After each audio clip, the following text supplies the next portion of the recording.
Timpson, is this the part of the grant application when you're describing what the funds are going to be used for? Yes. Okay. So on page 4, just kind of above the pie chart, whatever. So based on the demographics of court-involved youth in Fulton County, the primary demographic of this population served will be the African American youth aged 13 to 16. I see that. Okay. Yes. And then on the JAG program, and this will be this, I don't know what exhibit number this participation application is. It says under education, school attending must be in Fulton County. That's right. Yes. And is that part of that grant, that JAG grant, is that it's for Fulton County youth that must be enrolled in schools in Fulton County? Yes, and that's the actual DA's application that they put out on their own website. So, Ms. Timpson, I'm going to let you interject here for a second. How do you know that children outside of Fulton County were accepted into this program? Because I worked directly with the students, there were several that were either outside the county or the state. And my first red flag was on our first day with the youth. Everybody went around and said what school they attended and where they're from. And there were many students who were outside of the state, outside of the county. It was essentially a summer program for the most privileged youth around the country. There were elected officials, grandkids there. Fani's niece, or what she represented as her niece from Florida, attended. We went and picked up the niece every morning from her office. From Fani's office? Yes, from Ms. Willis's office. Because she is a minor, I don't want to say her name. However, the documents are in the binder that I gave you. Another young lady that I worked with directly, she was from Wisconsin. She's currently still a resident of Wisconsin, attends Wisconsin schools. We were able to locate her mother's social media page that shows that they are still residents of that. Somebody who I won't necessarily say right now, but just won a DeKalb County state judgeship. Her kids attended the program as well. This was not a crime prevention program for at-risk youth in Fulton County. This was elected officials, kids, grandkids, cousins, nieces, nephews.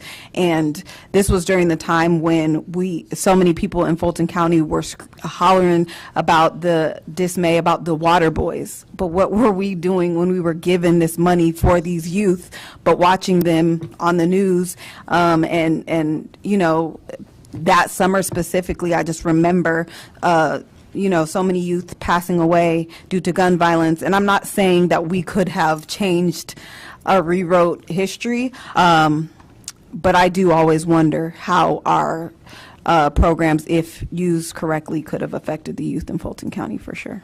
Chairman, I'd like to say one thing. Go ahead.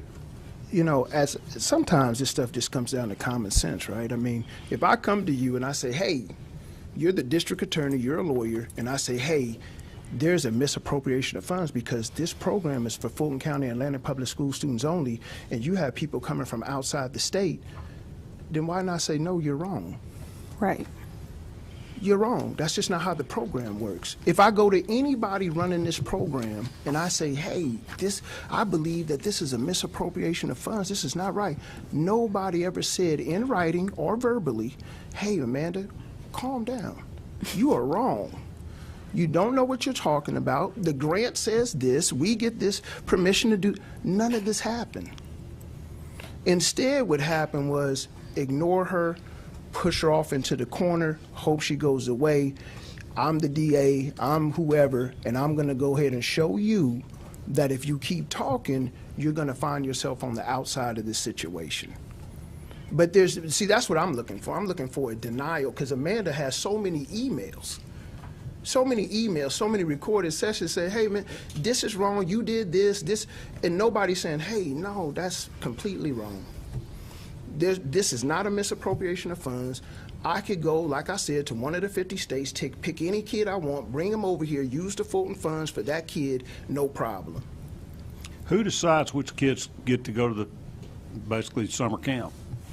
Well, it would have been me had I not been taken off of it. But in this regard, it was Mr. Cuffey, to my knowledge. And the youth, they apply for it, and then ultimately, unless there's some huge red flag, we usually take them. Again, under Mr. Howard, it was 80 to 120 youth, so it wasn't too many that we turned around or turned away. However, again, according to my understanding, if you were out of state or out of county, that's automatic. You're not within the confines of the grant. So. And that's reflected, I've marked it as Exhibit 3, that participation application that says you must be in Fulton County. Yes. And then on the second page, the website that describes the program says 6th to 9th graders from Atlanta and Fulton County Yep. Public Schools. Correct. Okay. And then again, on that third page, it says the youth program accepts 6th to 9th graders from Atlanta and Fulton County Correct. Public Schools. Yes. Right. So there is another exhibit that you gave me, number 4, is the last page in our little thing, junior DA funding breakdown. Yes, that's You got correct. that? Yes. Tell me, what's the significance of this? This was an invoice that was sent internally from the grants division. As you see, Michelle Henry sent this email out. And as you see, the second line says this is for junior DA programs funding breakdown, and this is for 2021. Line 2 says 27-inch iMac computer valued at $1,799. Line 3 said Zoom small teams. It was like for a Zoom credentials, valued at $2,120.25 for a total of $3,919.25 of the the junior DA program was spent on those items. So it's your contention those items are not permitted under the grant? Correct. Another just kind of concern that I had is that it shows $12,500 was spent on blazers and patches for 125 students, but in 2021 we only serviced 40 students, so I'm not quite sure why we spent that much on 125 blazers. Got it. Okay, on Exhibit 2, it says budget summary at the top of it. Yes. Where did that document come from? So Exhibit 2 is not junior DA. This is the OJJDP grant, the one with the project narrative as it correlates with Exhibit 1. And this is the budget summary for the OJJDP grant, which is the $488,000 grant. And I've highlighted line D where it says equipment. And then you can kind of follow it over, and it says 0 equipment for all years of the grant. So you didn't ask for money to be used for equipment? No, there was no money for any equipment. And when the budget was provided before they released the funds, it showed you would not be spending any money for equipment? Correct. Okay. And if you see the page behind it, it does say Gang Prevention Program. It says grant. Up there in the upper left-handed corner? Correct. Okay. It says, but if you see at the bottom, it says District Attorney Grant, and then unit, it says Gang Prevention Program, so that was the OJJDP grant. And this says $1,245 to Dell Marketing, which would have been non-applicable for the grant. That would have been a Dell computer? Yes. Or some type of computer sold by Dell? Correct, and that would not have been in the confines of the grant. So that was your point for bringing this, to just give us an example of if one really specific, we know this proves that a computer was bought, it was spent from money from the grant prevention program. Correct. The gang prevention program, from your grant. Yes. Okay. And this is what you brought to Cuffey's attention before he did this purchase. You said you can't do that. Yes, that's correct. And then you went and told Fani Willis the same thing. Correct. Okay. And that's when she told you what? Let me be very clear about this, or listen to what I say? What? Yes. Okay. She said that, I hear what you're saying, and I'm not saying that you're you're wrong. I want you to really listen to the words that I'm saying. So at no time did I told her in that audio recording that the grant is very specific. We cannot do that, and that was her reply. Okay, I got off track, Mr. Williams. So no problem.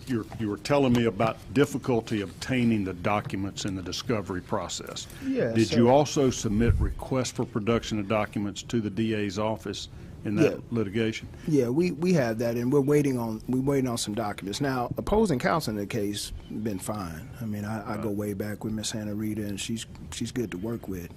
It was that open records request that just kind of, I said, hey, I can get this thing in 3 days, or you got to give me something, give me a good reason why I can't.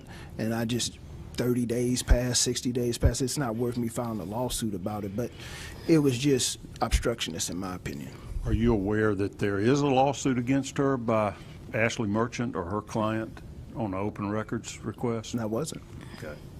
Are you aware of any lawsuits against the DA's office for refusal to comply with open records requests? I'm not, but it wouldn't surprise me, based on my experience. As an attorney, do you believe that that office is exempt from Georgia's open records law as a constitutional office or any other reason? Absolutely not. It's a government agency at the end of the day. Now, I'd love to see the legal argument about that, but it's a government agency. If it's headed by a constitutionally elected, that's like saying that we can't get the sheriff, anything for the sheriff's office because he's constitutionally elected. Okay. I mean, no, I don't believe that at all. Okay. Anything else? So that lawsuit will be going through the process Right. as you're completing depositions this summer. That's right. Will Ms. Willis be deposed? She is. I think her deposition is sometime next month, towards the end of next month. Okay. And so I think, I can't remember the exact date because it just came across like last week, but I know that opposing counsel absolutely wants to depose her and just see, how it goes, see how she stands up to examination, that good stuff, damages, stuff like that.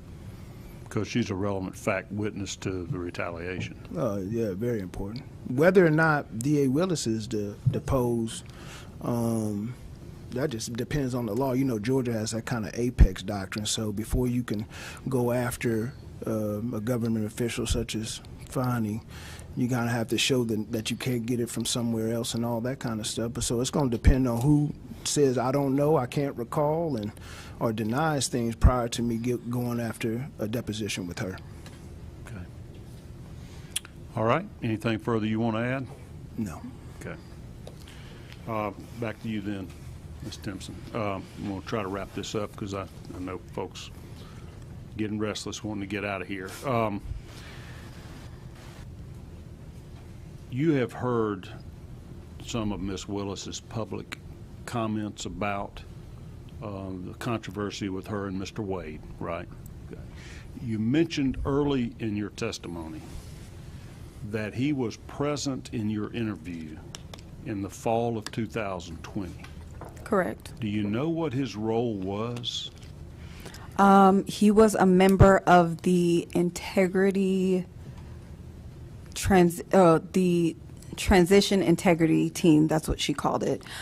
She ran on this Integrity Matters platform, and so they had her transition team was called the Special Integrity Transition Team, if I'm not mistaken. Yes. And to your knowledge, was he present in all the interviews for the open positions that people had to reapply for? He was in all the interviews of every single person that I've spoken to that I knew in the DA's office, yes.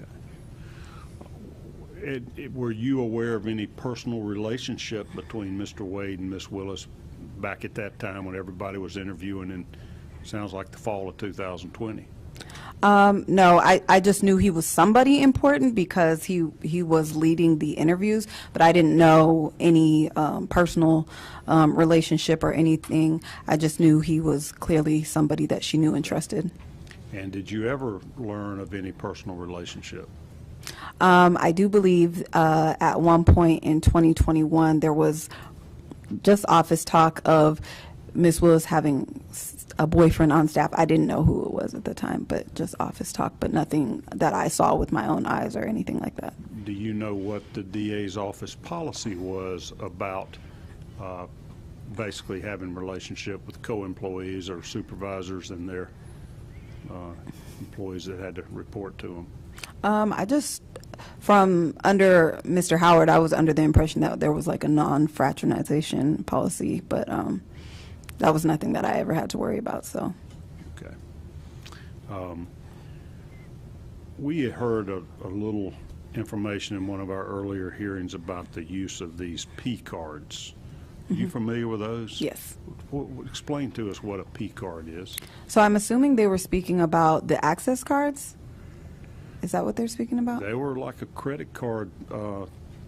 Mr. Pitts told us about that some employees had ability to pay for travel or meals or things. It's almost like a debit or a credit card, it sounded like. Oh, then no. I thought you were talking about the access cards, but no, I wouldn't have known about that. As I guess you were a program head, you would not have had access to a credit card or debit card. I wouldn't have. And under Mr. Howard, I led that unit. And even then, if we needed something, we asked. So that wasn't anything I ever dealt with. Okay. And under Mr. Howard's leadership, were you ever aware of any occasion where he would have utilized a special prosecutor? No. You ever hear of anybody other than employees or assistant DAs that assisted in the prosecution of cases under Paul Howard?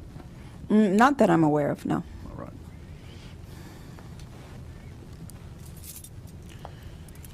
In your newest role at the DA's office before you were terminated, you said you were looking into restrictions of records and also some kind of juvenile prosecutions. Well, tell me again exactly what you did. So it wasn't juvenile prosecution. It was actually the pre-indictment diversion program for adults and record restriction. And is that what you're speaking about? Yeah, I was trying to get a grip on exactly what you were doing. I literally was just putting things in alphabetical order. There were actually some documents from, I guess, under Mr. Howard that went back all the way to the 90s that I was tasked with putting into alphabetical order. So really busy work, essentially. Did you get any gauge of what type of backlog there may have been in prosecutions that the DA's office was facing there? I guess this would have been during 2021. No, I did. I was aware that there was a backlog due to COVID. And I also, well, I can back up because I did hear from an attorney that was in the office that no longer works there at one point that they were just doing a lot of pleas to cut down the backlog. But that's all I ever heard. And because I'm not an attorney, I didn't get into the weeds with that. I just said, oh, okay. Okay.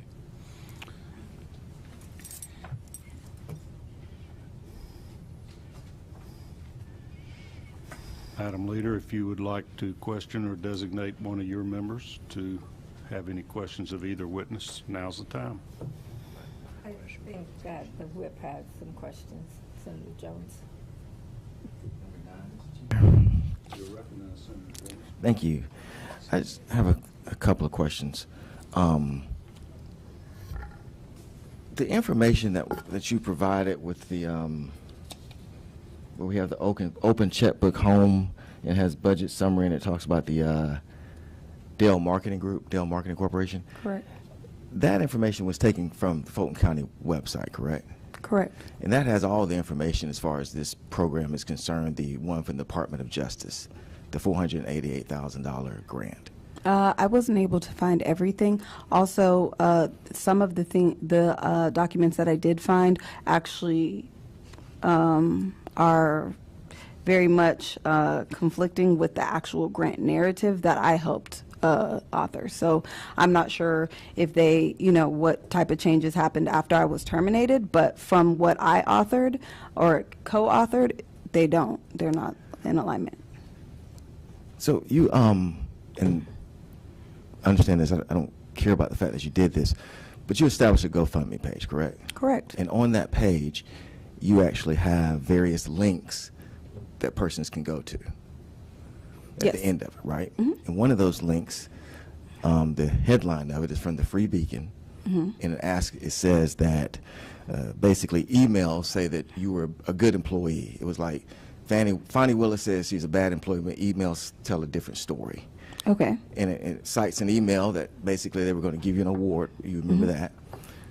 And so you're the one who established these links in your GoFundMe page. I mean, I copied and pasted them Correct.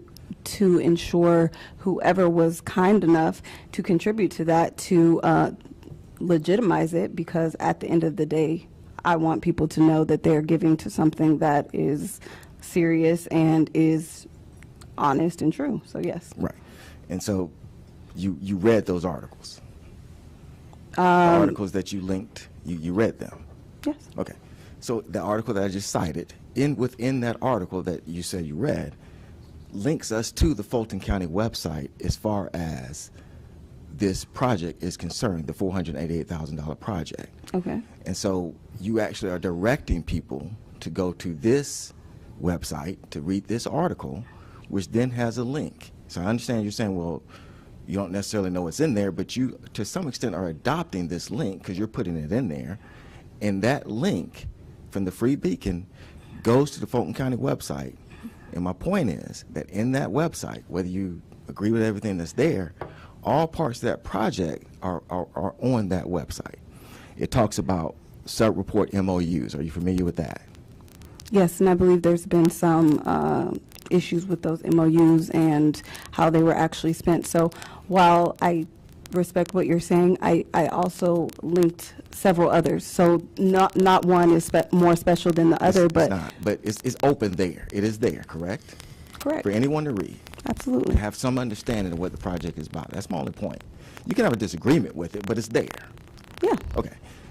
But right now, the sub-report MOUs, and what I'm trying to ask you is that, can you explain, I'm actually going to give you an open-ended, can you explain what these sub-report MOUs are? Sure. Yes. The MOU is a memorandum of understanding between the sub-grant awardee, which will be an organization that is going to assist in doing the actual work of the grant, and the DA's office. And there's various sub-grantees, I guess, or grantees that exist part of this. Do you know what those names are? I have them. Do you know them offhand? Yes, I believe. Okay, go ahead. Yeah.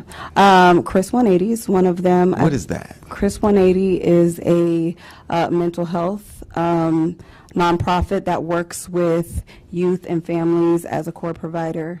It's one of the largest core providers in the Atlanta area.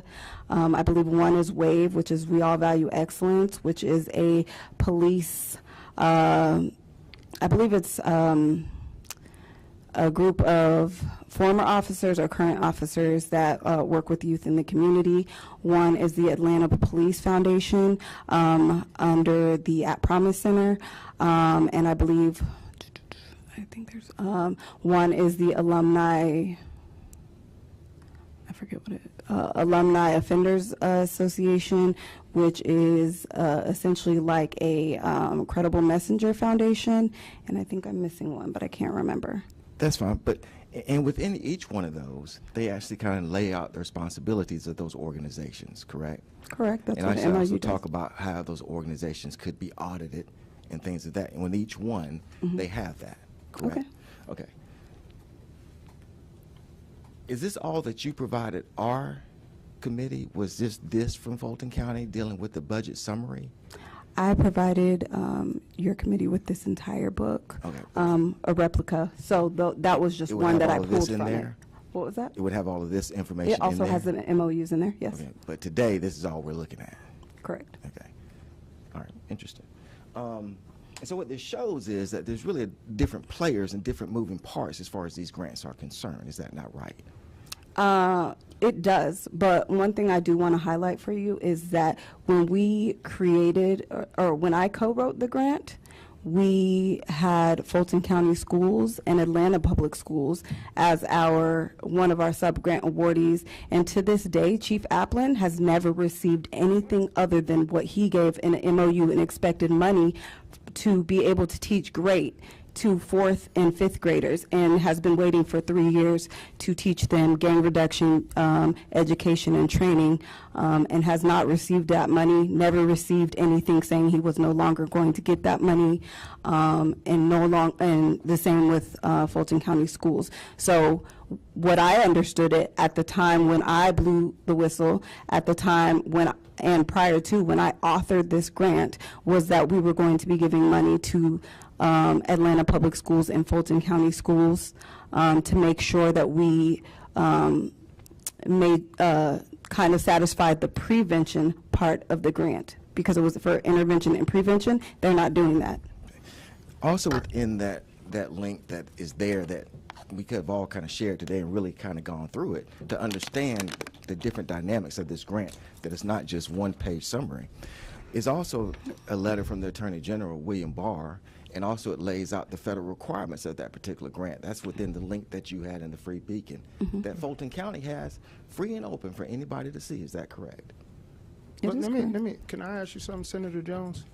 Are you suggesting that the junior DA money could be used for someone other than a student attending Atlanta Public School or I think, Fulton County Attorney, school? you're absolutely understand exactly what I'm suggesting. And Are that you- is are that you this suggesting is not, that? listen, that this is not everything that's part of that grant. No, but I wanna and that know, this are- body no- today has not shown all of the different aspects of it. I'm not getting into the weeds But of can litigation. you show me I'm right not getting now into the weeds of that it litigation, could and be you know used for a that. student outside of Georgia? You know exactly what I'm doing. I don't know what you're talking about. That's why The I other want you part to of give me the this- document. the You can other enter part of that this- as an exhibit right now. The other part of this that I want to ask is, from a litigation standpoint, how many other pieces of litigation are there or have been done? How many other pieces of litigation do you Well, have? I can answer that. Other than the one. Go ahead. So there was a defamation that was barred, that she voluntarily dismissed because of the Georgia Tort Claims Act. And there's a pending motion to dismiss on an ADA retaliation in state court. And what's the status? So it's pending so summary judgment, that summary judgment motion's been filed is what No, you're saying? a motion to dismiss has been filed, and I'm not nitpicking you on that. It's just a motion that has been filed to dismiss the complaint on the ADA. We have to respond to that. But it's because of the Georgia Tort Claims Act, which intentional infliction of, she libel, slander. We could have argued about that. It's tough to get around. But yeah, very. Yeah. And so what I told Ms. Timpson is, I said, hey, look, the substance of your claim is this whistleblower. You have that suit, and it's going forward. There's no dismissal. There's no arguments. We've been through that. So you need to make a choice as far as what you're gonna. You can't sue Fani for everything. There's all kind of immunities out here, everything. So let's go forward on the whistleblower, and then this ADA, we'll see where it comes. But this whistleblower, and the ADA is about failure to adopt or explore reasonable accommodation. But let's go forward on what we have, which is the whistleblower rock solid. And that's why I'm just trying to figure out. I'm not trying to insult you, Senator. You have a very prestigious position, and I'm not placating you by saying that. I'm just saying if you do have something that says, hey, we could go to Florida and use money for a Florida student when the application on our website says public attending school must be Fulton County Atlanta Public School. If you have something that says something different, because I did an open records request for it, I couldn't get it. Can I ask so a question? if you have it, Let just me ask give you a it to me. question. What you're just citing right now about the Fulton County Schools, what program is that? That is the junior DA program. Oh, correct. Is that the federal program that I'm referencing? Well, but Amanda knows the ins and out of that. But Is I that just the want to federal make program? sure. Then why I would just you know- interject well, yourself if you don't well, know the I ins just and want to outs? make sure that you're given the right information. If you have this information, because you keep saying to us, hey, you did a link, and it goes all the way to Fulton County, and there's all kind of documents on the webpage about all these programs and how they're used. So I'm just asking you directly on this specific issue, do you have something for me? I have the documents that link. Can that- we enter them in as exhibits? She's provided them. But But you say you have more. Wait a minute, wait. Let's, Can let's I- What's hold on. being used? Let's hold on, wait. First of all, are we not talking about two different programs when he talks about the JAB program and what I'm discussing? Right, but I did. Okay. I thought you said JAG program, I but did. I did have one quick interjection on what you're saying. I understand that you have gone on Fulton County or the LinkedIn or whatever it's called, but let's just say this. Does that not say, that is from the DOJ. It says zero equipment. So if she spent $5, that's misappropriation. Please understand something. I'm not here to discuss this. Y'all deal with that in litigation. What I'm here to discuss is that this committee is actually trying to do an investigation. What I'm here to try to show, and it's very simple, your attorney has to know what I'm actually showing here. I can guarantee people on this panel understand what I'm showing. And that is that we were presented today with this one page as though this is all that references that particular program. And I'm just showing that there are other things that reference the program. That's it. Y'all have litigation till your heads fall off. Have at it. Right. I'm not making an opinion about that one way or the other. But what is uncontrovertible is that there's more information than this. Now, no one can argue that. That was Right. presented today. Well, I'm that not was saying that you symbolic tried to do of that. just that. I'm saying yeah. what was presented today. Yeah. That's all I'm saying. All I'm saying is, from a paper standpoint, is there not more paper than this? That's my only part. But this is That's what I'll all say I'm to you, asking. Honorable Senator, this is what I'll say to you. Investigations start just like that. Oh, God almighty. Okay, So if listen. you wanna submit Here's my some last more question. information, Here's my just last submit question. it. Here's my last question, my last Okay. two, and they really are. So when you were on the team to determine about investigating President Trump, former President Trump, tell us how they came to that particular conclusion. Can you, Were you on the team to actually make a determination to investigate President Trump? no, it had nothing to do with any of that. So you tell us about the decisions that were made, because you were on the team, I would imagine, to discuss how Nathan Wade was paid and things of that nature. Had Were you nothing to familiar do with that, no. Okay, thank you. Senator Jones, if you would like to submit any additional information, you're welcome to do that if you have something that contradicts or helps flesh out the record for this committee.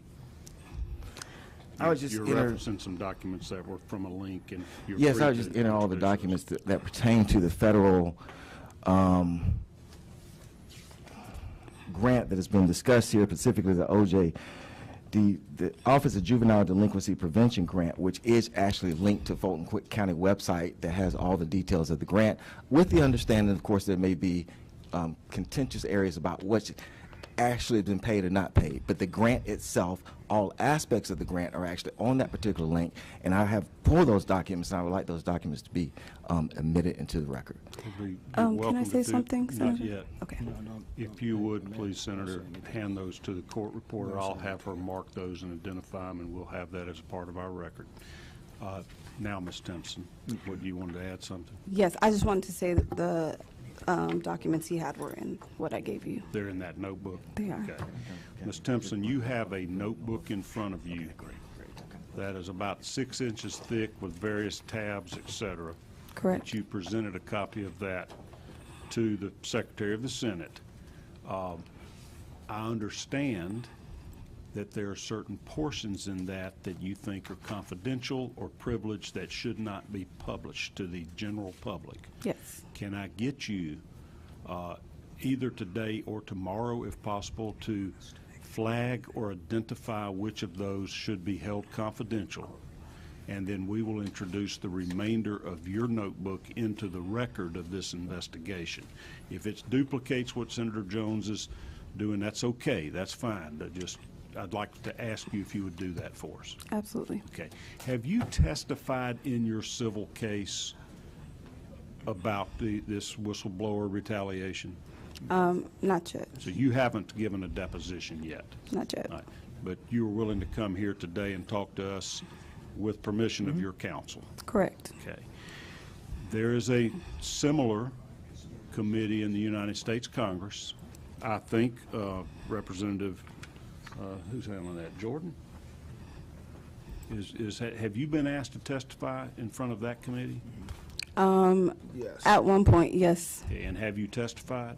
I have not. Okay. Has anybody tried to deter you or dissuade you from doing that? I And- believe and somebody Mr. has Williams, if reached you- out to my attorney. Okay. Nobody's tried to dissuade her. We just elected not to. Okay. Has the DNC reached out to you? Yes. And who's the DNC? Democratic National Committee? Yeah, I think, or no, somebody on the same committee, I forgot who it was a lawyer, she reached out to me, and all she asked was, hey, when you come, if you're going to do this, just let us know the date and time so we can actually be present also. So she has an invitation to appear in front of that committee if she, Yeah, is that something you got to pay your own way to DC, or will they pay for you to come I testify? did ask about that. They were willing, Yeah. they were willing to pay Amanda's way, but they weren't gonna pay mine, so, you know. But we just chose, that didn't have anything to do with not going, but we just chose not to do it. But then when this came up and I talked to Amanda, she said, hey, look, I just really want to speak on this, so we're here. It's Georgia, we're in Georgia. And just to be clear, neither of y'all are being paid to No. appear here today, right? No. Sorry. All right. Well, I appreciate both of your time today, and we will wait to get your Okay. redactions, as attorneys say, what should be removed from the public record, and then we will file that with the Secretary of the Senate. It'll be available to all committee members. We may ask you back in the future, as once we've digested that information, it may raise more questions, and we will let you know if we need you back. Before we adjourn, committee members, I am looking at another meeting, trying to cooperate with y'all to make sure it's a good time. What did you just say? Oh, yeah, thanks. I'm looking at my calendar on my phone, and I'm angling towards June 27th or 28th, Thursday or Friday. If you don't have to tell me today, but if committee members would let me know if there are conflicts of either of those dates. I'm just aware of some legislative conferences the next couple weeks there in June. That'd be about the first time I'm free. The weekend after that is July 4th, hits on that Thursday, so it'd probably be later if we can't do it that last week in June. I tend to ask to do these on Thursdays or Fridays because, particularly for all the attorneys on the committee, we usually have trial calendars and court appearances on, Mondays, Tuesdays, and Wednesdays, and sometimes they're wrapped up by the end of the week. So y'all take a look at those. The only other item of business we had in our agenda was the approval of the minutes from the last meeting. That was May the 3rd. Have y'all had an opportunity to review these? We sent them out in advance. They're also in your notebook. Anybody need any more time? All right, is there a motion to approve the minutes from the May 3rd, 2024 meeting? So moved. It's a motion by Senator Dolezal. Is there a second? Second from Senator Hatcher. Any discussion on that? Any approvals, corrections, additions to those? All right, all in favor of approving those minutes, vote aye. Aye. Any opposed, like sign. All right, those are approved. We will be in touch about future meetings, but hold those, that last Thursday and Friday of June would be our most likely next meeting, and otherwise we are now adjourned. Thank you so much for being here.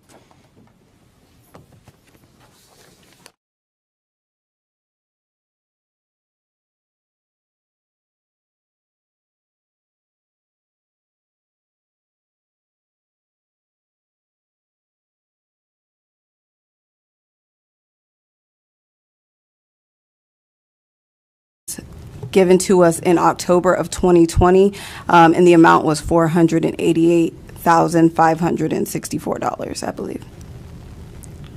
All right, so tell me what that stands for, OJJDP?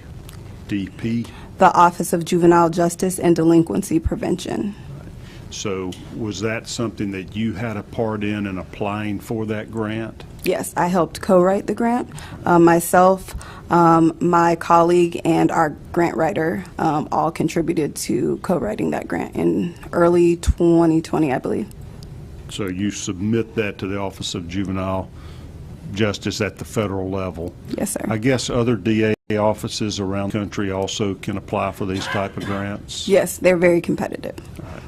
And you won. You got Yeah. it was granted to you? Yes, sir. All right, and that amount was $488,564. Yes. What were the funds to be used for? Do you have to specify that when you apply for a grant, how much money you need and what you're going to spend it on? Yes, and I think one of the reasons that we were awarded the grant was because our grant was so specific. So the grant consisted of us narrating basically the gang issue in Fulton County. So we broke it down by zip codes, by active gangs in those specific zip codes, by correlating schools that those gangs fed into, and then the age range was 12 to 17. So ultimately, the grant funds were supposed to be allocated for the programming that fit that age range, that population, and so the programming would consist of sub-awardees, which are other organizations that are doing the work in the community. We don't necessarily do all of the work. A lot of times we manage the work. And so, but all of that was supposed to be done out of the gang center, if that makes sense. That does. So you, as the coordinator, would have other private organizations that are charitable organizations wanting to intervene with troubled youth to prevent gang violence? Yes, and in this situation, it was all nonprofits and excluding Fulton County Schools and Atlanta Public Schools. Were they engaged or involved as well? Yes. But you didn't have to pay them for their We did. services? We did. Some of these nonprofits you would provide funding to funneled through this grant? Correct. Okay. What are the rules around federal grants? You sound pretty savvy about that. Are there specific reporting requirements or spending limitations? What happens once you obtain the grant? So once you obtain the grant, you have to provide a clear budget. And once you do that, they'll release the funds. Once you release the funds, you have to basically show your work. So that is manifested in a quarterly report. So you manage your sub-recipients, and then every 4 months you send in a quarterly report that basically illustrates what you've done with the money and ensures that there is, that you're following the grant. Right. And so that initial budget, do you have to lay it out to the federal agency how you intend to spend the money? Correct. They get to approve or reject that, or is that part of the application process? A little bit of both. In the application, you outline what your intentions are, but you have a certain amount of time to go back and say, once you've gotten the award, say something doesn't work out, say a nonprofit closes their doors and they no longer can be your partner, then obviously you can find somebody else that does comparable work, and then they could fill that spot. But there's not a lot of leeway because they obviously give you the money for specific things, so unless you can ensure that you are still doing those specific things, then that's the only way that you can get an exception. Was any portion of this grant intended for salaries or compensation for employees of the district attorney's office? There was. Part of the grant was to, I believe, the community resource officer. On the grant, I believe 50% of their salary was paid by this grant, and so that was the only portion. Their salary and their fringe benefits were paid by this grant. Was any of your salary paid for by this grant? No, because I was a district attorney's full-time employee. All right. When was that application submitted? You don't have to give me the precise date, but just the general time frame. You know, COVID messed up my dates, but I believe it was either the very end of 2019 or that first part of 2020. And when was it granted, or when did you learn you had obtained that grant? The last week in October of 2020. Okay. And so Fani Willis would have been elected in the first week of November of 2020. Yes, she was elected a week after.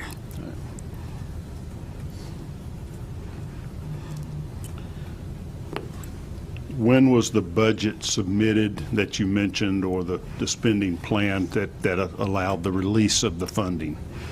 I believe that was in late January. Obviously, with the change in administration and it was still COVID, they understood and gave us some time, and I believe it was in late January. All right. The full amount was awarded, the 488? Yes. Okay. Now, as you are doing your role, are there other grants that you applied for as well? There was no other grants that I specifically applied for. There was other grants that I helped manage, and if you want me to go into that, I can. Yeah, we learned an awful lot at our last meeting about the Fulton County DA's office budget, that they get some state funds, they get, their allocation or I don't know what you call it, their funding from the county itself, and then they get all these federal programs or federal grants as well. I'm trying to flesh out the federal part now because the county knows, I think they gave them $36 million last year.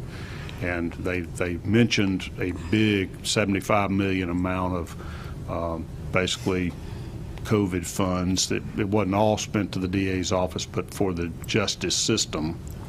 But I don't know that anybody really knows what the total budget is at the DA's office or how much of that is funded through federal grants. And so I'm trying to get you to educate me a little bit.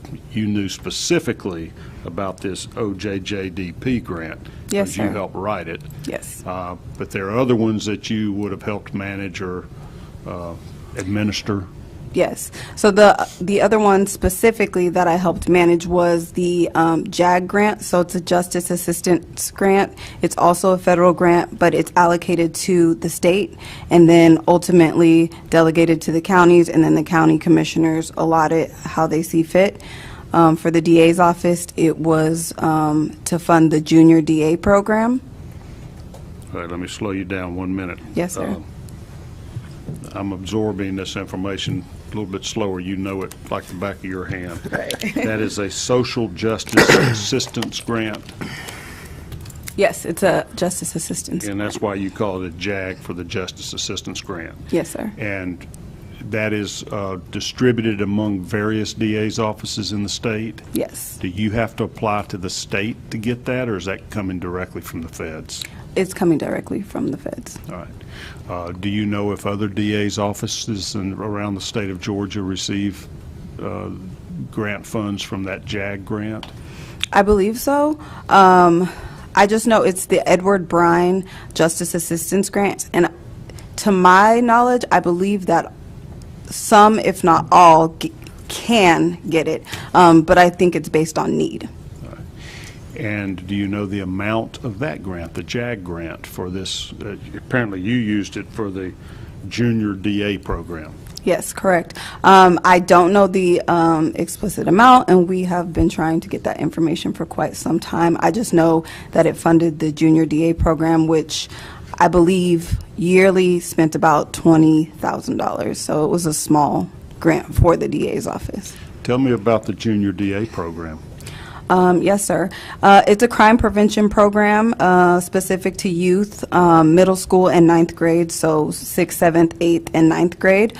And it's essentially to bridge the gap between community and law enforcement, and basically show youth, what the functions of the of different forms of law enforcement, everything from, we go to the Atlanta Police Training Center, the Horse Mount Center, we go to the state capitol, we go to speak with judges and, just different officers. I think sometimes they even get to work with the SWAT officers. And overall, it's just to, again, create camaraderie between youth and law enforcement, and just show them overall functions of that process. How many kids involved in that program every year? Well, under Mr. Howard, it was in excess of 80 to 120. The 1 year that I did it under Ms. Willis, there was only 40 youth. So, and that was also during 2021. So I know COVID probably had partial, fault in that as well. Is that a year-long program? So it's a summer program, and it's run for 3 weeks throughout the summer, and they come with us every day. I believe that year they were with us every day but Friday. So it's almost like a summer camp type program, but you don't spend the night. Yes, sir. Okay. And you educate these middle school children as to the justice system, both from how the DA's office operates, law enforcement operates, and various aspects of the community. Absolutely. And it's really geared towards at-risk or low-income populations as well, because a lot of times they can't also, summer programs cost a lot of money, so this is a free option as well. So it's free for the kids that participate in it? Yes, sir. And that's what the grant is, to fund the operating cost of that free program? Yes, sir. Okay. Are there any parameters around how you spend that money, or who's allowed to participate in the program? Well, the program is specific for Fulton County youth, and you must be attending Fulton County schools or Atlanta Public Schools. And then again, you have to be in 6th, 7th, 8th, or 9th grade. Right. And that program was already in existence during Paul Howard's tenure as district attorney? Yes, I believe in 2019 he celebrated his 20th year doing it, so he did it for quite a long time. That's a long-standing Atlanta Fulton DA office program. Yes, sir. Was in place long before Fani Willis was elected. Yes, ma'am. Sir. So she inherited it, so to speak. Yes. And did she take over the program after that, or did she designate a specific individual in the DA's office to monitor or manage that? Yes. Michael Cuffey, at the time, he was the chief programs officer. Okay. And he oversaw all programs, so he was my direct supervisor at the time, and he was the direct supervisor over myself and the junior DA program as well. Was Mr. Cuffey with the DA's office during Paul Howard's tenure? No. Okay, so he was a new employee, came Yes, in sir. with Miss Willis. Yes. Okay. Who did you report to as the Director of Gang Prevention and Intervention? I reported directly to Mr. Howard. Okay. Did your role change after he was defeated by Miss Willis? Yes. So the week after she was elected, she sent an email to the DA's office, all current employees of the DA's office, along with her new organizational chart, and basically told us that a lot of changes were coming, and one of those changes would be employees. And so while we were all guaranteed an opportunity to apply and interview, she would guarantee us an interview. We weren't guaranteed a job. And so upon reviewing the organizational chart, I realized the gang prevention unit had been abolished. So my job was not there for me, even if I wanted it. And so I found 3 other positions and applied for those positions. And on November 20th of 2020, I interviewed in front of a 9-member panel led by Ms. Willis and Nathan Wade and Jeff DeSantis and 6 other individuals, and ultimately on December 9th of 2021 I received my invitation to the administration along with the congratulations letter. On January 9th of 21? December 9th, I'm sorry. December 9th. Of 2020. 2020, okay. Yes. So she didn't officially take office until, I would assume, January, right? Yes. Okay. But she went ahead and was having the transition, hiring new people. All right. Yes. So Mr. Wade was on this committee that interviewed you? Yes. Was he employed by the DA's office at that time, to your knowledge? I don't know because I didn't know him. I just knew that he was, I would see him around the office, but also I just knew that he was one of the main ones leading the interview, and so I just took notice between Ms. Willis, Jeff DeSantis, and Nathan Wade because they were the main ones leading the interview. And who is Jeff DeSantis? I believe he is her media personnel, but I know he's an attorney, but I don't know his exact title in her office. Had he previously been employed by the district attorney's office? No, he had not. Okay. So he was a new player in the game? Yes. Okay. So your interview must have gone well? It did. And you were awarded the job? I was. What was the new job? You said there were 2 or 3 different positions you looked at in the new administration. Yes. So my new position was the Director of Juvenile Diversion. Right. So still working with troubled youth. Yes. Was that just a renamed department as the reorganization, new organizational chart went, or was it very similar in duties, or something totally different? It was a little bit of both. Similar because I worked with the same population, different in that it wasn't specific to gang-related or gang involvement, and also different because the focus of gang reduction kind of shifted.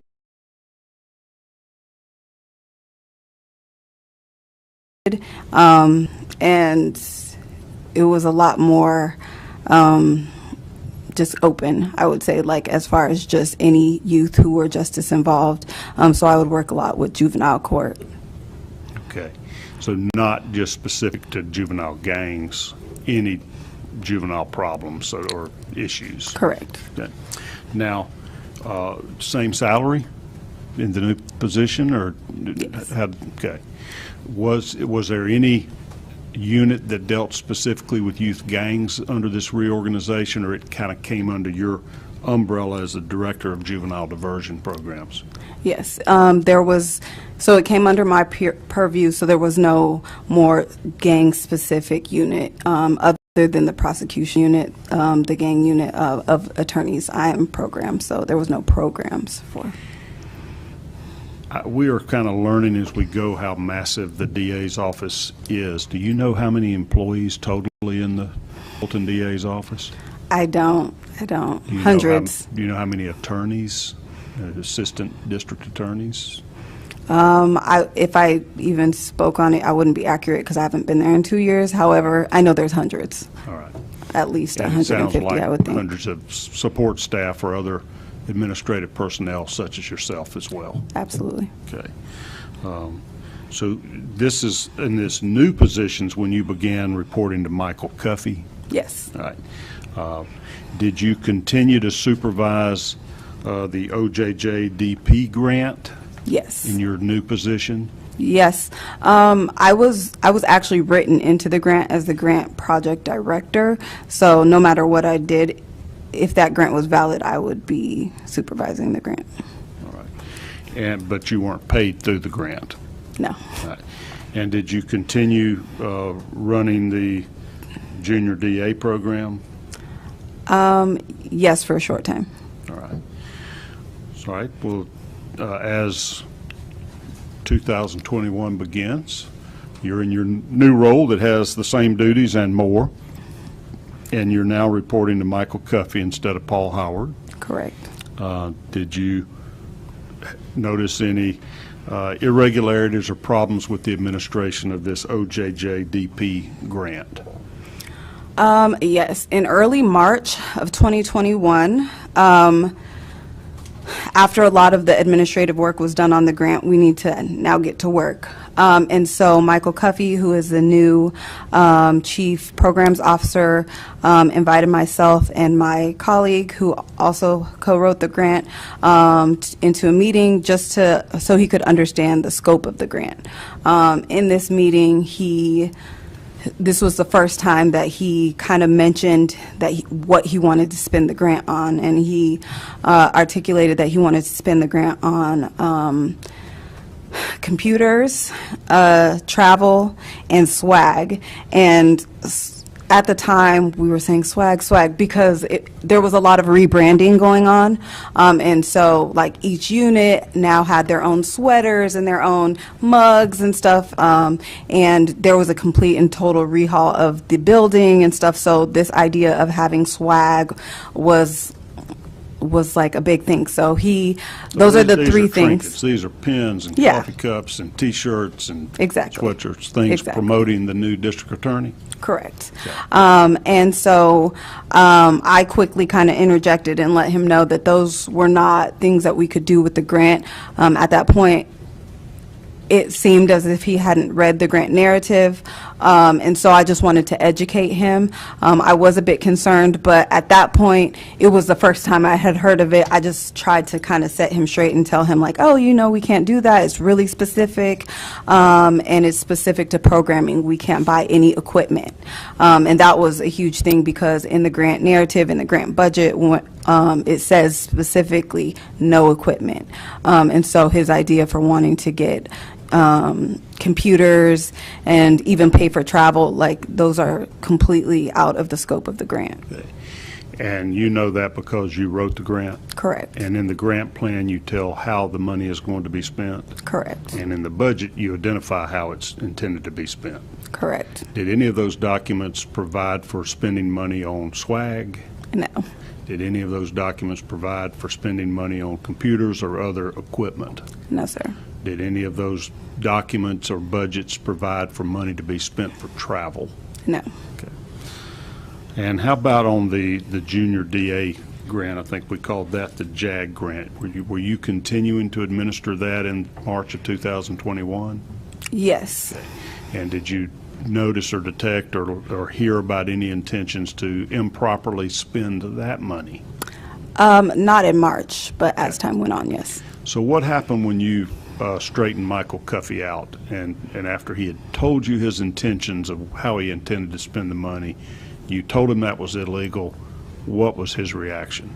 Initially, he let me know that it was the employees in the DA's office call Ms. Willis Madam, so he let me know that it was Madam's vision, and I basically said, okay, I understand that, but that's not what the grant says.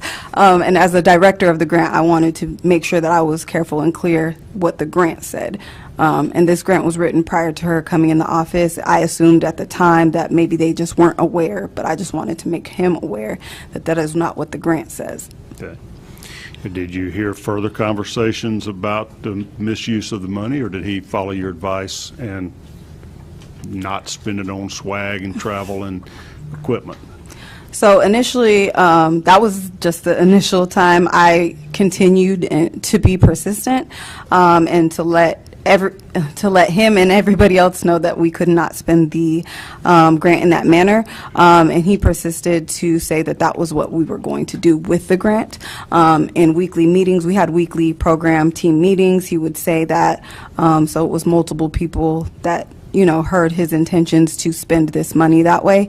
And I was just persistent in letting him know that that was not what we could do. And I noticed as I persisted to let him know that my treatment drastically started to change. Him? Yes, specifically from Michael Cuffey, in the form of being disinvited to meetings or being blatantly rude, or when I said, hey, we can't do that, just staring directly into my eyes and then just walking off. And I'm like, okay. And I didn't know, if this was an intimidation factor or what was going on, but I just knew I had to stand my ground because I was, fearful of the misuse of funds. Okay. Well, so the story ends there, or did you continue your complaints? No, I continued my complaints. Ultimately, in May of 2021, the overwhelming retaliation and pushback got so bad, I sent an email to Ms. Willis, and I told her that I had followed the chain of command to no avail, and I really needed to speak with her. At this time, I believed that she had no idea what was going on, and I wanted to make her aware of what I thought to be a potentially illegal and dangerous situation, and I didn't want there to be any scandal related to her administration. You sent that directly to her? I did. Did she reply? She did not. Okay. But I believe 2 or 3 days later, Mr. Cuffey approached me and said that he knew that I reached out to her and that no matter what I did, that she was just going to come back to him. And so at that point, I didn't really know who to go to or what to do, because when I attempted to make her aware of what I saw to be an illegal situation, it was told directly to the person that was doing what I saw to be illegal. Mr. Cuffey? Mr. Cuffey, Okay. correct. Did you complain to anybody else other than Mr. Cuffey in your email to Fani Willis? Not in my initial email. Things started to progress as far as my retaliation. It was almost daily that it was something. If it wasn't something, it was, something else. Eventually, the junior DA program started to near, and he started saying that he was going to be buying Apple products with the junior DA funds. Apple products like Apple iPhones or computers? Computers. Okay. And I don't know why, but he just really wanted these Apple computers. So I let him know that we couldn't do that with the junior DA funds either. And so he took me off the directing the junior DA program and put other people in my place. And then eventually, when junior DA started in June of 2021, I noticed that there were youth in the program that were not Fulton County residents, weren't even residents of the state of Georgia. There were youth in the program from Florida, from Wisconsin, and so of course I questioned it. I felt like, you know, our youth in Fulton County have so much need. Why are we not focusing on the youth in our county, especially when the grant and the grant application or the application to the program specifically say that must be Fulton County residents, must attend Fulton County or Atlanta Public Schools. So when I brought that to him, We're still talking about Mr. Cuffey. Mr. Cuffey, excuse me, sorry. So when I brought that to Mr. Cuffey, the next day I was told that we needed to have a meeting, and he attempted to put me on some type of a plan, like a professional development plan. I've never been written up, never had any warnings, so I was wondering if you have a history of being a troublemaker in the I do workplace. not. I do not. And in the evidence that I gave you, I also included 24 letters of recommendation from everybody that I've worked for in the past 12 years, including everybody here in Atlanta that I've ever worked for, saying the exact opposite of what's been stated of me. However, he tried to put me on some plan, but the plan was like a personal attack on me. It talked about my appearance, and it was just not a professional. So I escalated my concerns to HR. Human Resources. Human Resources, excuse me. So the HR personnel in the DA's office, her name is Kyra Banks. I reached out to her on July 7th of 2021. And we met on July 20th,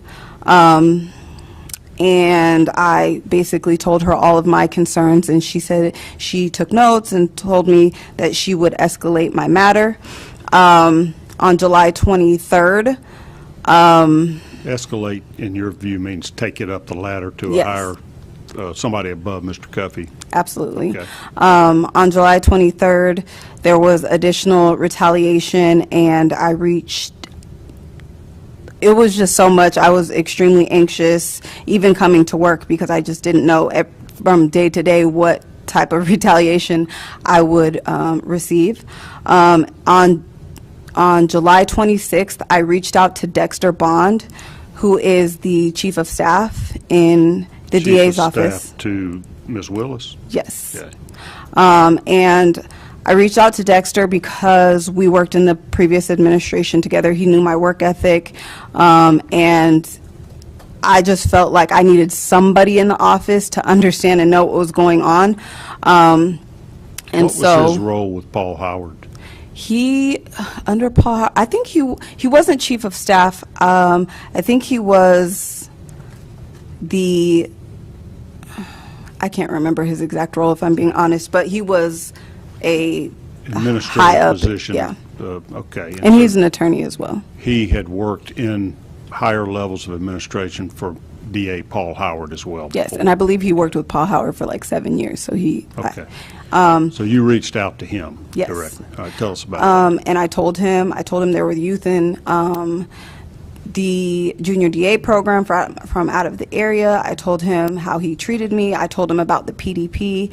I told him about the OJJDP funds, and I sent him a copy of the PDP, and I told him specifically in a text. Well, I spoke to him in person, and then I sent him a picture of this professional development plan, and I said to him specifically that at this point in time, like, he's putting you guys in a situation where I have multiple potential lawsuits because of how he's treating me, and I said I need to speak with Ms. Willis because I don't believe she knows.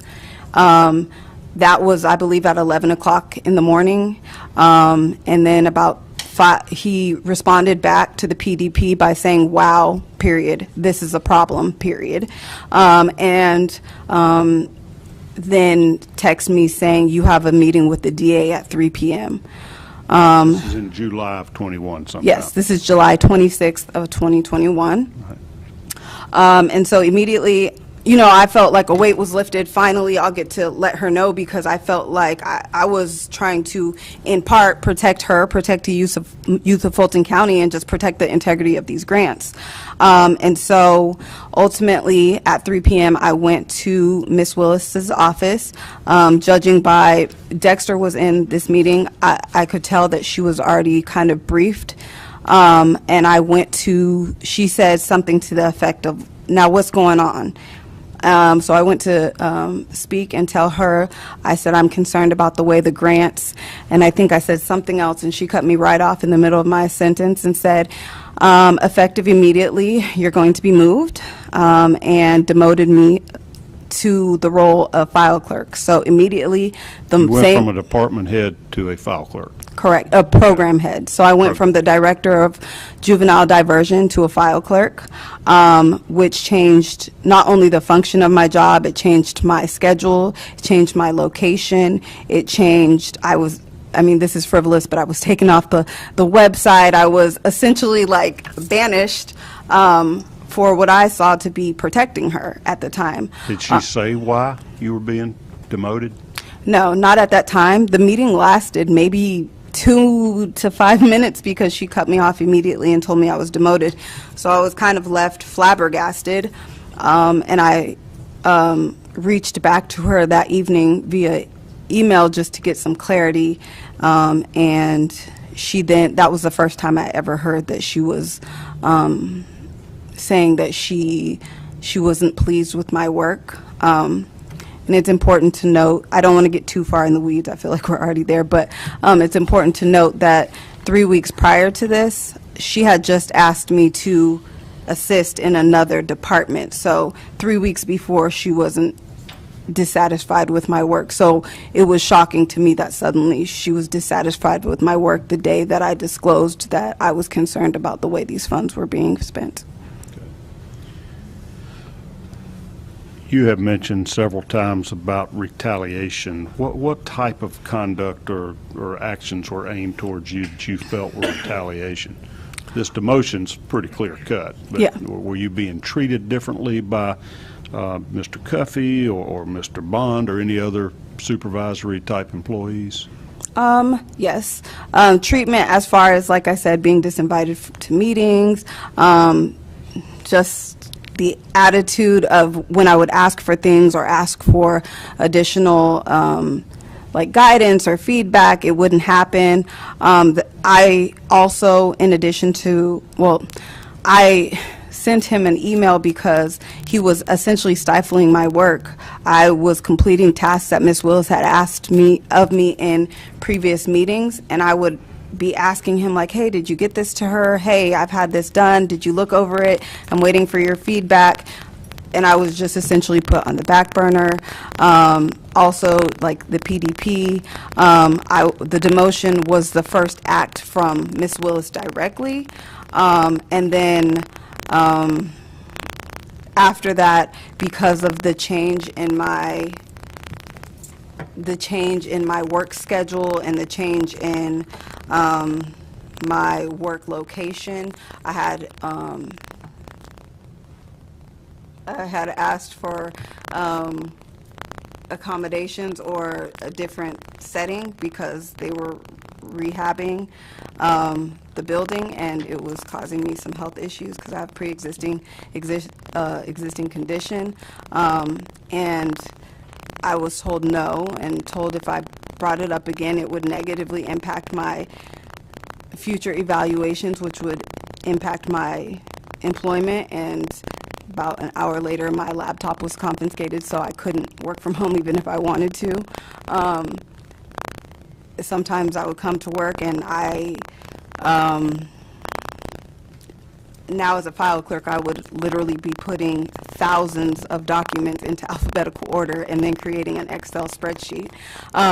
And things What would. department were you in as a file clerk?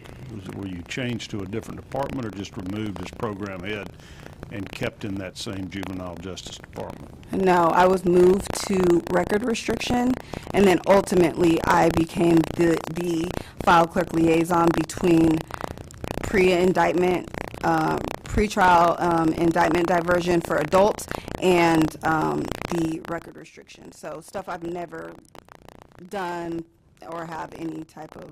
Record restriction is what us old guys used to call expungement Yes. from your record. Okay, now Yes, sir. they restrict your record so people can't see about your prior convictions or charges against you that you've resolved through a pretrial first offender plea, like that. Yes. Okay, totally different than what you were trained to do, your interest, your background, and your experience under Paul Howard's office. Yes. Okay.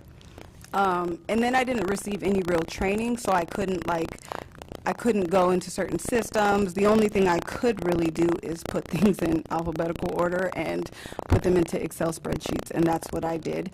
And there was 2 occasions where I came to work and the over 1,500 documents that I put in alphabetical order were now all in disarray. So things like that, to where it just made coming to work a very anxious event.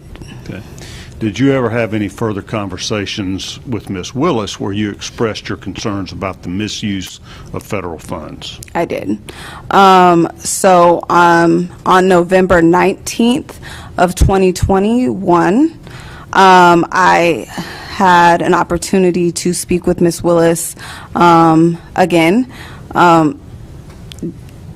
And because the fact that the first time I spoke with her regarding these funds, I was demoted, I decided to record her. And I think it was just because I was fearful of what type of retaliation even bringing it up would have, but also, again, like my track record with her was the last time I did this, I was demoted. And so I did have a chance to speak with her, and I told her. Was that an in-person conversation? It was an in-person conversation. How did you record that conversation? On my phone. All right, tell us about that conversation. Yes, sir. I just spoke with her and told her about my concerns with the grants and how I knew that the grants were allocated for a specific purpose, and the way that Mr. Cuffey was essentially stating that he wanted to spend the grants was illegal. It was impossible under the grant, and she said that she didn't disagree with me, and she said she really wanted me to listen to the words that she was saying, that I wasn't necessarily wrong, essentially. And then she proceeded to tell me that Michael Cuffey had failed in her administration, and that everybody who does that essentially pretends to be her friend. And I just went on to say that I felt like there was some, I think I said funny style business going on, and I just wanted to ensure that she knew, and she proceeded to tell me that, things take a long time to get to her. It's a new administration. But not once did she ever say that I was wrong. Not once did she ever say that I was off base or that what I was saying was untrue at any point in our conversation. And so that was November 19th. December 7th of 2021, I wrote her an email, and I CC'd Dominique Martinez, who is, I believe, one of the county attorneys, and I just kind of told her, what I had experienced in the office, and that how my treatment had brought me a significant amount of anxiety. I thought that I was going to ultimately retire from the DA's office, and it made a place that I used to be proud of working at hell for me, essentially. I never received a letter back or any notice that she even read it.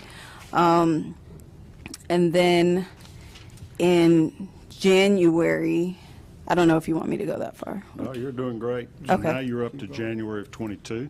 Yes. So you've been still working there for a year. You just got demoted and essentially harassed in your employment. Yes. And taken off of websites and cut out of meetings, et cetera. Okay. Absolutely. And so in December 22nd of 2022, I was actually sent home due to COVID. Somebody was exposed with COVID, and they knew that I was unvaccinated, so I was sent home. And then I got sick, and when I get sick, I get really, really sick. And so I returned back to work on January 12th of 2022 with multiple doctor's letters, because that's what they asked me for. Prove you weren't contagious with COVID or whatever. Yes, I was actually told to quarantine for 10 days and then come back. But it was obviously during the holidays, because I was sent home on the 22nd. And then I came back on January 12th and January 14th. Oh, on January 12th, I got my leave slip signed and all that good stuff. We don't know what that means. What's a leave slip? Oh, excuse me, sorry. When you leave from work, so I produced my documents from my physician, and then they signed. Excused absence, basically. You had your doctor's note. Absolutely. Okay, got it. And then January 12th, I made my third. I kind of have to go back. January 12th, I made another request for health-related accommodation, but I also, during this time, if I could go back, December 2nd was my first official complaint with the DCRC, which is the... Okay, we got to slow down on that. That's Yes. the Office of Diversity and Civil Rights Compliance? Yes, sir. Is that a county office? Yes. And y'all refer to that as the DCRC, is kind of the vernacular in the, Yes. as for county employees? Yes, sir. When did you first complain to them? I first complained to them December 2nd of 2021, and I made another complaint, I believe, on December 18th, if I'm not mistaken. Okay. And then I made my third, well, let me get to the January 14th. So January 14th, the January 12th email that I sent regarding my health, I CC'd one of my supervisors. At this time now, I have 3 supervisors because I'm working in multiple departments.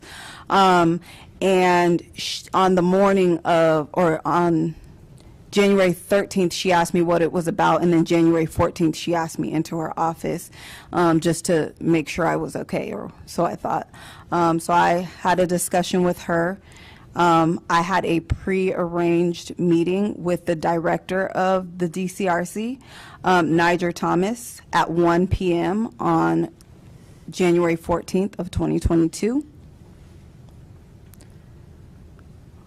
Okay. Following my conversation with Miss Ramona Toole That about... was the supervisor that you had talked to? Yes, she was my supervisor. I essentially, unfortunately, told her everything. I just told her, what was going on. I told her about my health issues. I told her about the retaliation. And so following that meeting, I had my prearranged meeting with Miss Niger Thomas. I went to that meeting with Miss Niger Thomas at 1 p.m. She is the director of the Office of Diversity and Civil Rights Compliance. She was at the time. Now it's Melissa Cathrell, but she was at the time. And I went in there to speak with her about the whistleblowing and how ultimately the whistleblowing led to all this additional retaliation. And I was in her office for probably about 90 minutes. The whistleblowing was bringing up the misuse of federal funds. Correct. Okay. And so I was in her office for about 90 minutes. While I was in the office with her, I received to my county phone a request for a meeting request for January 18th at 2 p.m. From Miss Willis and Dexter Bond. I told Miss Niger Thomas in that meeting that I did not feel safe going into that meeting by myself. And she said that she would have a member of the Fulton County Human Resources Department accompany me to that meeting if I didn't feel safe. And I asked. Did Ms. Willis tell you in that phone text the purpose or the reason for the January 18th meeting? No, it was just it just came to my email from my phone, from my county phone. So it was an email. Yes. And so I guess I left that meeting scared, but kind of glad that I felt somebody else was essentially like in my corner to advocate for me. Somebody would be with me at that meeting on the 18th, so I wouldn't be by myself. And I went back to my area and continued on my Excel spreadsheet that I started that morning. About 20 to 25 minutes later, there's like a knock on the side of the thing, and they said Capers Green, who was the chief investigator for under Ms. Willis, he said, Ms. Timpson, I got some unfortunate documentation for you. I need you to get your stuff, and we're going to walk you out the building. And he handed me my termination letter. And Immediately after you meeting with the director of the Diversity and Civil Rights Compliance Division, yes, do you think she ratted you out or told them that you were making these complaints? I believe that Ramona Toole, in the conversation that we had that morning, went directly to Ms. Willis, and I think that it's possible that Niger Thomas said something. I cannot speak to that, but I think it's more likely that Ramona Toole, who is a good friend and ally of Ms. Willis, must have went to her office and let her know that I told her what was going on. And ultimately, I was walked out of the building by 7 armed investigators and given a letter that was completely, it just says that I'm an at-will employee and that my services were no longer needed. Didn't have a reason for your termination? They did not include, I didn't receive a separation letter for almost 2 months because they refused to give that to me, but when they did, it just said employee discharge.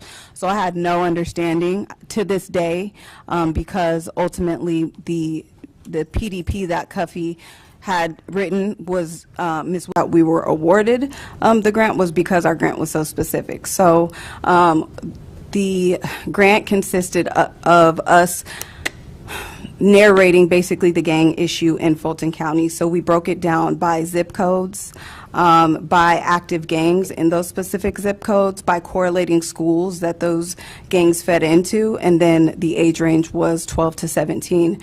So ultimately, the grant funds were supposed to be allocated for the programming that fit that age range, that population, and so the programming would consist of sub-awardees, which are other organizations that are doing the work in the community. We don't necessarily do all of the work. A lot of times we manage the work. And so, but all of that was supposed to be done out of the gang center, if that makes sense. That does. So you as the coordinator would have other, So you as the coordinator would have other private organizations that are charitable organizations wanting to intervene with troubled youth to prevent gang violence? Yes, and in this situation, it was all nonprofits and excluding Fulton County schools and Atlanta Public Schools. Were they engaged or involved as well? Yes. But you didn't have to pay them for their We did. services? Right. We did.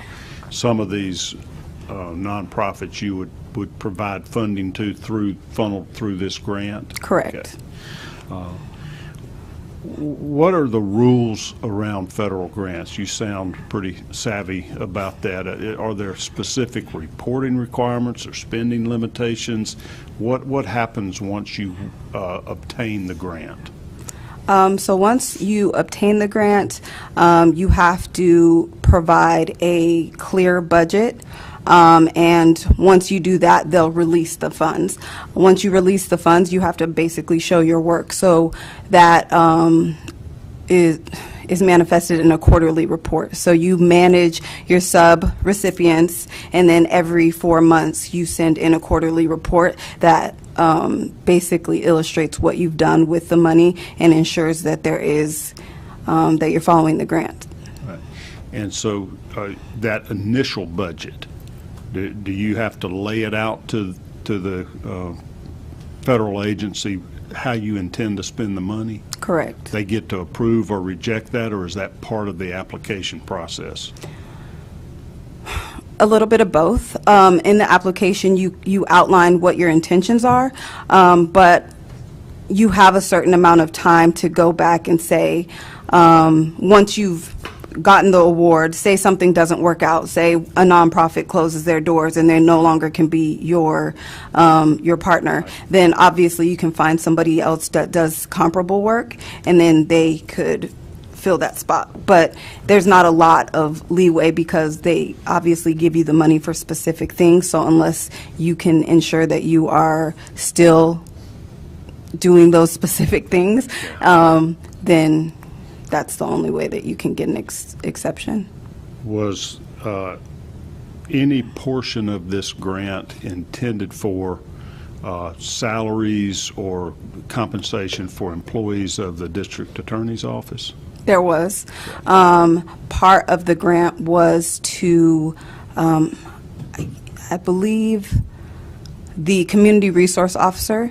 On the grant, I believe 50% of their salary was paid by this grant. And so that was the only portion. Their salary and their fringe benefits were paid by this grant. Was any of your salary paid for by this grant? No, because I was a district attorney's full-time employee. All right. When was that application submitted? You don't have to give me the precise date, but just the general time frame. You know, COVID messed up my dates, but I believe it was either the very end of 2019 or that first part of 2020. And when was it granted, or when did you learn you had obtained that grant? The last week in October of 2020. Okay. And so Fani Willis would have been elected in the first week of November of 2020. Yes, she was elected a week after.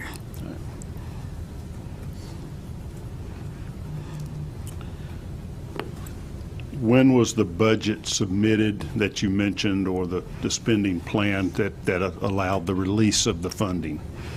I believe that was in late January. Obviously, with the change in administration and it was still COVID, they understood and gave us some time, and I believe it was in late January. All right. The full amount was awarded, the 488? Yes. Okay. Now, as you were doing your role, are there other grants that you applied for as well? There was no other grants that I specifically applied for. There was other grants that I helped manage, and if you want me to go into that, I can. Yeah, we learned an awful lot at our last meeting about the Fulton County DA's office budget, that they get some state funds, they get, their allocation or I don't know what you call it, their funding from the county itself, and then they get all these federal programs or federal grants as well. I'm trying to flesh out the federal part now because the county knows. I think they gave them $36 million last year, and they mentioned a big $75 million amount of basically COVID funds that it wasn't all spent to the DA's office, but for the justice system. But I don't know that anybody really knows what the total budget is at the DA's office or how much of that is funded through federal grants. And so I'm trying to get you to educate me a little bit. You knew specifically about this OJJDP grant. Yes, because sir. you helped write it. Yes. But there are other ones that you would have helped manage or administer.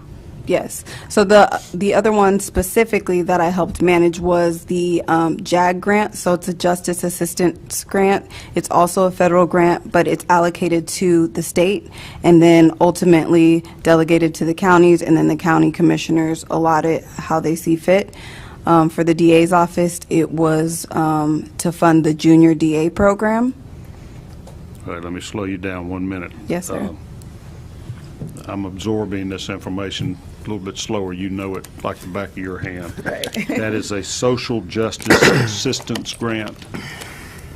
Yes, it's a justice assistance. And that's why you call it a JAG, for the Justice Assistance Grant. Yes, sir. And that is distributed among various DA's offices in the state? Yes. Do you have to apply to the state to get that, or is that coming directly from the feds?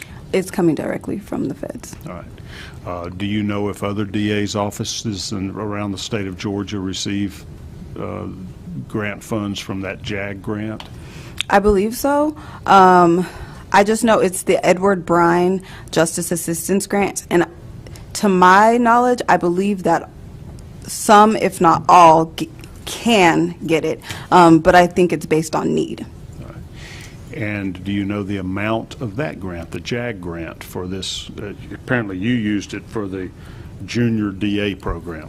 Yes, correct. I don't know the explicit amount, and we have been trying to get that information for quite some time. I just know that it funded the junior DA program, which I believe yearly spent about $20,000. So it was a small grant for the DA's office. Tell me about the junior DA program. Yes, sir. It's a crime prevention program specific to youth, middle school and ninth grade, so 6th, 7th, 8th, and ninth grade. And it's essentially to bridge the gap between community and law enforcement, and basically show youth, you know, what the functions of the of different forms of law enforcement, everything from, we go to the Atlanta Police Training Center, the Horse Mount Center, we go to the state capitol, we go to speak with judges and, you know, just different officers. I think sometimes they even get to work with the SWAT officers. And overall, it's just to, again, create camaraderie between youth and law enforcement, and just show them overall functions of that process. How many kids involved in that program every year? Well, under Mr. Howard, it was in excess of 80 to 120. The one year that I did it under Ms. Willis, there was only 40 youth. So, and that was also during 2021. So I know COVID probably had partial, you know, fault in that as well. Is that a year-long program? So it's a summer program, and it's run for 3 weeks throughout the summer, and they come with us every day. I believe that year they were with us every day but Friday. So it's almost like a summer camp type program, but you don't spend the night. Yes, sir. Okay. And you educate these middle school children as to the justice system, both from how the DA's office operates, law enforcement operates, and various aspects of the community. Absolutely. And it's really geared towards at-risk or low-income populations as well, because a lot of times they can't also, you know, summer programs cost a lot of money, so this is a free option as well. So it's free for the kids that participate in it? Yes, sir. And that's what the grant is, to fund the operating cost of that free program? Yes, sir. Okay. Are there any parameters around how you spend that money, or who's allowed to participate in the program? Well, the program is specific for Fulton County youth, and you must be attending Fulton County schools or Atlanta Public Schools. And then again, you have to be in 6th, 7th, 8th, or ninth grade. And that program was already in existence during Paul Howard's tenure as district attorney? Yes, I believe in 2019 he celebrated his 20th year doing it, so he did it for quite a long time. That's a long-standing Atlanta Fulton DA office program. Yes, sir. Was in place long before Fani Willis was elected. Yes, ma'am. Sir. So she inherited it, so to speak. Yes. And did she take over the program after that, or did she designate a specific individual in the DA's office to monitor or manage that? Yes. Michael Cuffey, he was, at the time, he was the chief programs officer. Okay. And he oversaw all programs, so he was my direct supervisor at the time, and he was the direct supervisor over myself and the junior DA program as well. Was Mr. Cuffey with the DA's office during Paul Howard's tenure? No. Okay, so he was a new employee, came Yes, in sir. with Miss Willis. Yes. Okay. Who did you report to as the Director of Gang Prevention and Intervention? I reported directly to Mr. Howard. Okay.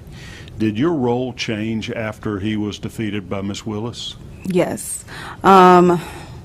So the week after she was elected, she sent an email to the DA's office, all current employees of the DA's office, along with her new organizational chart, and basically told us that a lot of changes were coming, and one of those changes would be employees. And so while we were all guaranteed an opportunity to apply and interview, she would guarantee us an interview. We weren't guaranteed a job. And so upon reviewing the organizational chart, I realized the gang prevention unit had been abolished. So my job was not there for me, even if I wanted it. And so I found 3 other positions and applied for those positions. And on November 20th of 2020, I interviewed in front of a 9-member panel led by Ms. Willis and Nathan Wade and Jeff DeSantis and 6 other individuals. And ultimately, on December 9th of 2021, I received my invitation to the administration along with the congratulations letter. On January 9th of 21? December 9th, I'm sorry. December 9th. Of 2020. 2020, okay. Yes. So she didn't officially take office until, I would assume, January, right? Yes. Okay. But she went ahead and was having the transition, hiring new people. All right. Yes. So Mr. Wade was on this committee that interviewed you? Yes. Was he employed by the DA's office at that time, to your knowledge? I don't know because I didn't know him. I just knew that he was, I would see him around the office, but also I just knew that he was one of the main ones leading the interview, and so I just took notice between Ms. Willis, Jeff DeSantis, and Nathan Wade because they were the main ones leading the interview. And who is Jeff DeSantis? I believe he is her media personnel, but I know he's an attorney, but I don't know his exact title in her office. Had he previously been employed by the district attorney's office? No, he had not. So he was a new player in the game? Yes, Okay. So your interview must have gone well, it did. and you were awarded the job?